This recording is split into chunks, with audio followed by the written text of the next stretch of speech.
All right, question for you guys, because I thought I was losing my mind last week. Do you know what a mammal is? A mammal? We're a mammal. Yes. They're not in the ocean. There are some mammals in the ocean. It's dolphins and whales. You have to lie. She'll be asking. Do people not know what mammals are? No, I asked. I was like, well, okay, what's a mammal that dives? And they were like, shark. I'm like, okay, no. I can see the comparison. There's a lot of like big fish creatures that are mammal. Are dolphins mammals? Yeah. And then I was like, okay, and then they're like, bird. I'm like, or penguin. No, this is not a mammal. And then I was like, you need to go back to elementary school, people. We're gonna go back and learn what a mammal, a bird, and a reptile is. Don't dolphins only qualify for mammal because they have a mustache when they're a baby? I read that somewhere. No. It's completely false. No, they have like all the other things. Like they have live fur. They have. Oh, sorry, I got excited. You can say your first and last name. Stacy Cocciello. Monica Franco. James Urasek. If you could spell that for me, please. T-H-A-T. And then what classes do you teach? Algebra 1 and Algebra 2 Trig. 9th grade grammar and composition. Advanced Placement American History.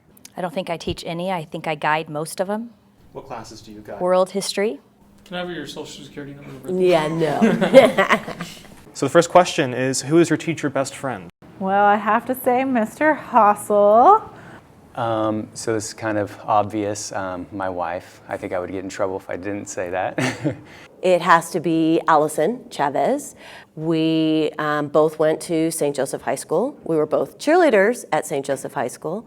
Then we both went to St. Mary's College, obviously different decades. My second year here, Elizabeth Gregory and myself were campus ministers together.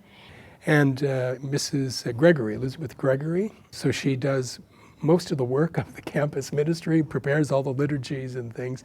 Having worked with her on service and retreats, and the amount of time I've spent stealing red vines from her room, it has to be Elizabeth Gregory. So we're just going to move on to the funniest thing said or done by a student. So what the seniors had to do, they had to take an egg, and they had to take care of that egg for a week, for 5 days.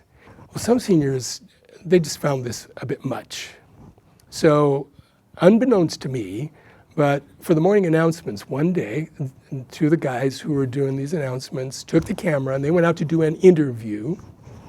And the other guy had an egg, and he got on the hood of the car.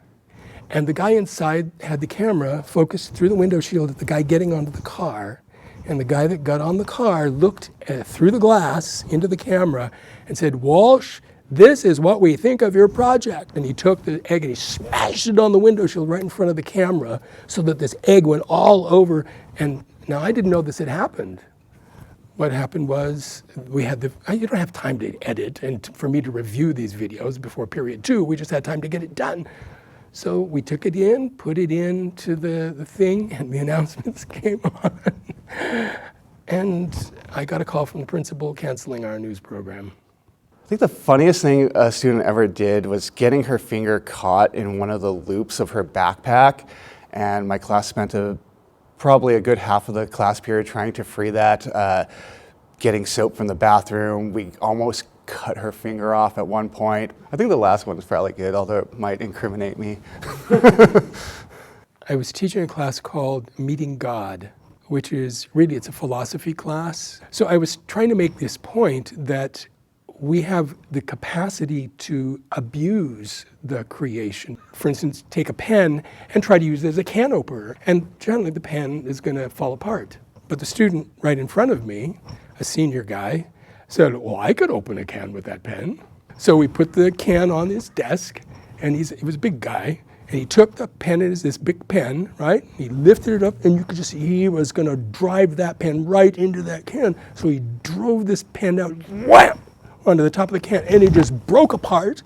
Ink all over the can, all over his desk, all over him. And so he looked up at me. I said, "Can I go to the bathroom?" Do you pick up on new trends from the students, and what do you think of them? I do. Some of them are pretty fire, you know. I definitely can roll with some of them, but for the most part, I just low-key don't care. So it's kind of funny because I always feel like I'm the old lady, which I am now.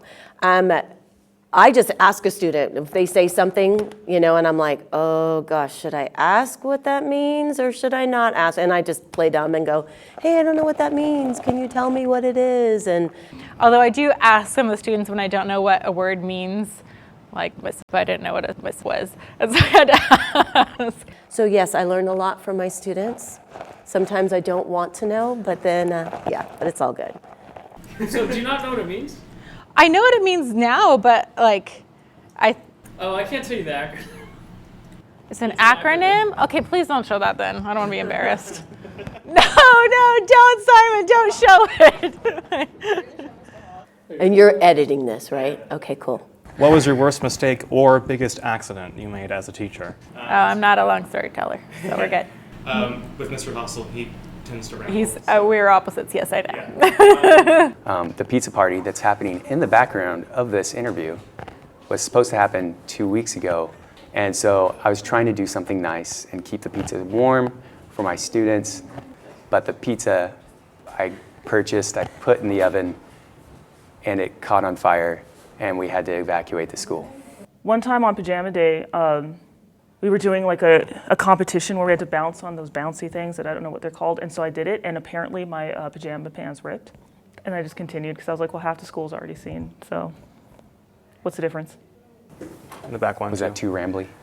A lot of, let's just scrap that question. Really? Come on, can we start that one over? Yeah, we can do it. Do you remember your very first day teaching? Were you nervous, and how did it turn out?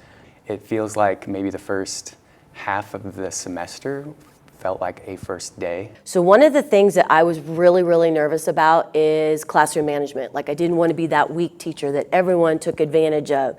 So I think I kind of started off as this super strict teacher. Like I'm going to be super strict. No one's going to take advantage of me. I am an introvert doing a job where I have to stand up in front of people every day and teach. And so it was extremely stressful. It was also a 7 a.m. class. And so each day was just like so many new things and new feelings and emotions. And I think I created an atmosphere in the classroom that was like, you come in, you do your work, you da-da-da-da, we do not have fun in here, blah, blah, blah, blah. And so, I mean, every day before class, my stomach would hurt and I was just like very nervous. The Friday of my first week when I came home, I just started crying. And so I learned to have that good balance between, you know, we're starting to do the lesson now, so we need to, you know, focus, but yet still have the comfortable environment of being able to talk about whatever, maybe not school related. And what I finally had to tell myself was, even though I didn't know everything about English, I knew more than they did, and I had something to teach them, and I was signed up for the job, and I had to do it in order to get paid, so I just had to keep going. And sometimes I still have to tell myself that.